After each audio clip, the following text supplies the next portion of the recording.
What's good, y'all? September Matt in the building. We finna turn up this month. I have a brand new storytime series I'm finna bring to the channel, guys. I have so many story times I want to share with you, but that's only if you want to see them. So if you want to see more story times with your boy Matt, and trust me, there's a bunch of good ones. I have Halloween ones from when we was playing the Ouija board growing up. I have, let me see, basketball ones, and I have a ton of Ding Dong Ditcher ones. It's crazy. So if you want to see another story time with your boy, 500 likes on this video for one more. Well, not one more, but the next one. So you get what I'm trying to say. I know this is a little different type of video and not one you are normally accustomed to, but I want to switch up my content and always keep it interesting. And honestly, I really feel like this is the best way to do so. So if you're new to the channel, you know what to do. Join the family, hit that subscribe button, and leave a like for more. If you're not new, you already subscribed, you already know, show some love in the comment section down below. And hey man, without further ado, let's get straight into the story. Alright, so the story I'm going to be bringing to you guys today is the sole reason as to why I'm not even playing basketball anymore, and really the reason why I started YouTube. And before we get into what actually happened, you already know, we gotta throw it back and talk about the events that led up to what happened. We gotta throw it all the way back to 9th grade. Now in 9th grade, I'm not gonna lie, your boy Matt could hoop. I was starting on my varsity team as just a freshman. I went from playing middle school and 8th grade to starting on the varsity team as just a 9th grader, so this was a big step in my basketball career. I'm not gonna lie, as a freshman, we had a good year as a team, but I really didn't produce any crazy numbers, and heading into my sophomore year, it was much of the same. You know, we had another solid year, nothing like crazy good, but you know, it was average, I will say that, and I just put up another average season. Keep in mind, I was still relatively a young kid at this age. I was only 14, 15, and 16, so people were still giving me a pass and like, yo, let him fill out the offense, you know, by his junior and senior year, he'll be ready. My freshman and sophomore year, they weren't bad by any means, they just weren't really grading up to my standards that I put for myself. My sophomore year, we were supposed to be really good, but we just didn't live up to the hype, and this really ate at me, so going into that summer, I did what a lot of athletes do. I grinded my butt off.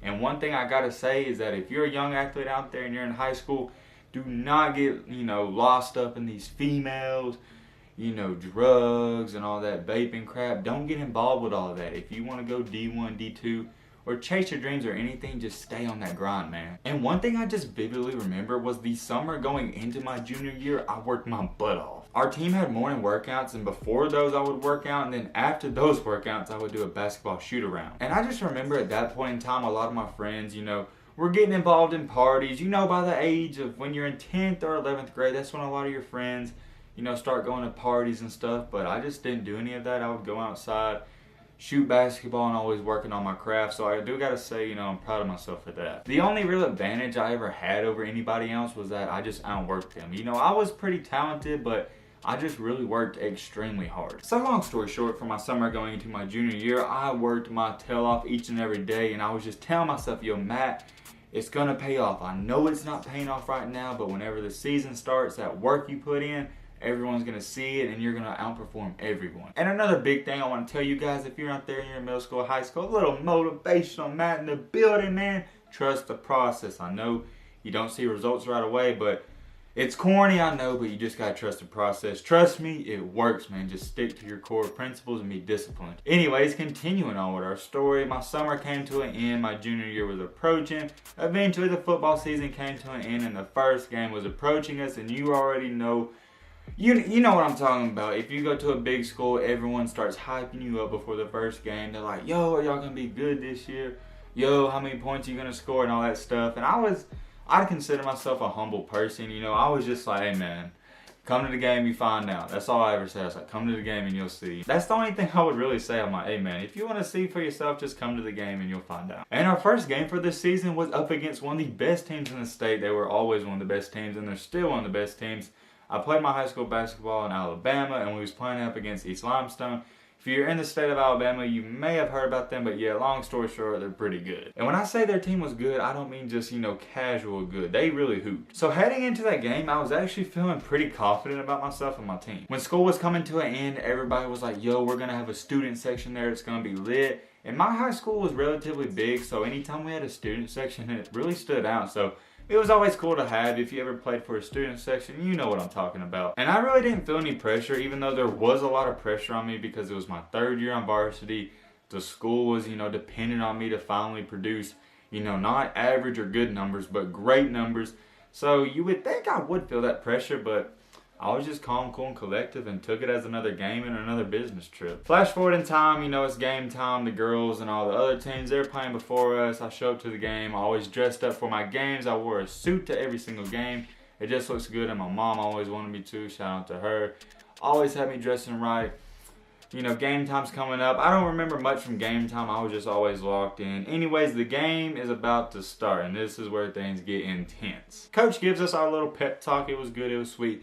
But as we're running out, well, not running out, we're about to run out. You know, I see our student section. They're hyping us up. You know, they're like, "Yo, Matt, let's go turn up." You know the vibe. You know the vibes. But then I look over on the away side, and I peeped, they ain't got a student section. Now, that is rare for an opposing team to actually bring a student section on a road game. We was the home team, and they had a student section. And our student section had roughly like 250, 200 people. And that's pretty big. That's pretty big for high school, my high school at least. And their student section, keep in mind there was a road team, I would say they had roughly 100 to 125 people. That was just one thing I really paid attention to, and I was like, okay, this game's, you know, it's bigger than what I think, so I really got to turn up and show out. And yeah, you'll see what I was saying later in the video. I did just that. First half starts, and it's a complete disaster. There's not even much to say about it. We go into the locker room, we're down by like 16 to 20 points, something like that. I had 8 points in the first half. No crazy buckets, just 8 points. We was playing terrible. We was down by either, it was like 18 or 20. We'll just say 20 for an example. But heading into the second half, this is where our story takes one of the craziest turns that I've ever seen, witnessed, and fortunately I was lucky enough to play in it, or not so lucky. Coach gives us this great halftime speech, and we get pumped. And we're like, all right, we're going to come back. This ain't nothing. About 2 to 3 minutes in the third quarter, look up at the scoreboard. We down by 32 points. 32 points. The next thing I remember, I just told myself, you know what, screw it. I can't pass. I just got to hoop. I got to take over. I try to get my teammates involved first, and then I try to take over. But at that point in time, I was like, if I don't turn up, we ain't going to have a chance. Forget having a chance. We finna get blown out of the water. We was down by 30 in the third quarter. The third quarter, I just turned up. I'm getting bucket after bucket after bucket after bucket. I'm talking about, I have the highlights from it too. If y'all want to see those highlights, I would throw it up on the screen for you guys, but I feel like it would kind of ruin like the vibe, like, you know what I'm saying? But if y'all want to see me react to that, just let me know in the comment section. Anyways, like I said, I'm getting bucket after bucket. They was busting their coverage and transition. I was getting the rebound, dribbling down the court and just pulling up threes in their face. I got open 2 or 3 times and I cashed it. I was making 3 after 3. I hit 5 threes in the third quarter, I think. And then we had this great little offense. It was like dribble drive, like Kentucky uses, where I'm in the corner and our other best player's in the corner and the point guard's like handing it off to me and I get a pick and roll. We was up using that and I had like 3 and 1s. This is all in the third quarter. When it's all said and done for the third quarter, I had 20 something points just in that one quarter. So at this point in time, I have like 30, 32 points. And we're heading into the fourth quarter and we're only down by 10. All right, 10. This is when things get interesting. At this point in time, you could feel the comeback, the electricity in the gym, the fans. You know, I was hot. You know, if a player gets hot, you really can't stop them. Just give them the ball and get out of the way. I was hot. My teammates were giving me the rock. I was doing straight up ISO. I was an ISO player in high school. I hated using screens, and I always had a quick first step. And if you played back on me, I could always pull the J. I gotta get a water break. I don't know how people do these videos without taking, like, cutting clips, because I just lose my breath. So I don't know if I have a breathing problem. So I try not to do a lot of cuts, but I just lose my breath and I gotta get a sip of water. All right, back on with our story. We're down by 10. We get a bucket early in the fourth. We're down by 8. We're on defense, right? I get a rebound and I'm slowing the pace down. And everybody thought I was just slowing the pace down, but really I was just tired. So I was just trying to catch my breath and dribble the ball. I'm dribbling the ball up the court. I start jogging. What am I talking about? I get to the 3-point line. the best players on me. I just say ISO. This anytime I wanted to ISO, I just like did this, and everybody was like, "Get out the way." So everybody got in their little corners. I remember I just crossed my left hand, kind of fell back a little, and I just pulled it right in his face. Bang! Catched it. Down by 6. And when I hit that, I was like, okay. Like, it was just one of those moves. A pull-up jumper, that's hard to do. And I hit that, and it was nice. It was clean. It felt clean. We was getting back on D. I think they scored or something. I don't know. It was a 8 point game. We get the ball back. I call for another ISO, man. They switch on it. And I'm like, it's cool. I do a little move. And I'm not going to lie. I don't know who dude was. But he ripped me. I tried to do a move, and he like tapped the ball. And he had long arms, so he was a good defender. I give it to him. He stole it from me, and we're one-on-one. I was still in front of him, sort of. We're like side by side. We're one-on-one. You know, he's trying to get that easy fast break layup. I jump up, try to block him. Boom. Land on my leg. As soon as I landed, just snapped. And where I landed was the worst part. Landed right under their student section. They started clowning me, saying all this, and just, you know how it goes. But then they realized I was like, for real hurt, and they kind of shut up. So, you know, they're kids, so I don't think nothing too much about it. But when they knew I was hurt, you know, they was like, oh, okay, he's seriously hurt. We need to shut up. But anyways, I just blacked out for like 15 seconds. Next thing I know, trainers running up to me. I just remember it was so silent in that gym. Like, you could hear a pin drop. And they're rolling me over on my back. And they're like, hey man, can you breathe? I'm like, yeah, I'm good. They're like, okay. And they're like messing with my leg. It was my leg. And, or my knee. And we're just talking and stuff. And trainer picks me up, you know. You know, they got me under. I'm like holding around them. Everybody starts clapping. And at that point in time, you have, especially the way I was playing, you have so much adrenaline running. It's crazy. Like, you still feel like you can keep going. And our bench is over here, right? And our training room's over here. And he's guiding me to the training room. And I remember looking up at the clock. It was like 6 minutes. We had 8-minute quarters. I'm like, I'll probably be out for like 3 to 4 minutes. And I was like, hey, you think I can go back in at the 3-minute mark? And I'll never forget. He looked at me and said, are you crazy? And I was like, so I'm not going back in? He's like, we think you tore your ACL. I remember, man, when he told me that, I just started crying, like, in the middle of everyone. Not because it hurt. If you tore your ACL, you know, it don't really hurt. I was just crying because I knew all that work I put in the previous summer, and just leading up to that, it was over. Because that's an athlete's biggest fear, the torn ACL. Like, when you just hear him say that, whether it's the doctor or whoever, and this was just our trainer, that's what they thought. That's just your biggest fear. They take me back to the training room, and we lose the game. We almost won. Like, the other dude on my team was going off. We almost won, lost by like 4 or 5, and won the locker room with the guys. I had crutches on. You know, it was a sad moment. You know, it was just sad. And I remember leaving the gym, and more fans on the opposing team actually came up to me and was just telling me how sorry it was for me and how great I played. And I gotta give props to them. You know, that's crazy respect and sportsmanship. And I did. It was one of my better games I played. It sucks it ended that way, but that was one of the best games I ever played in my life. And a great environment too.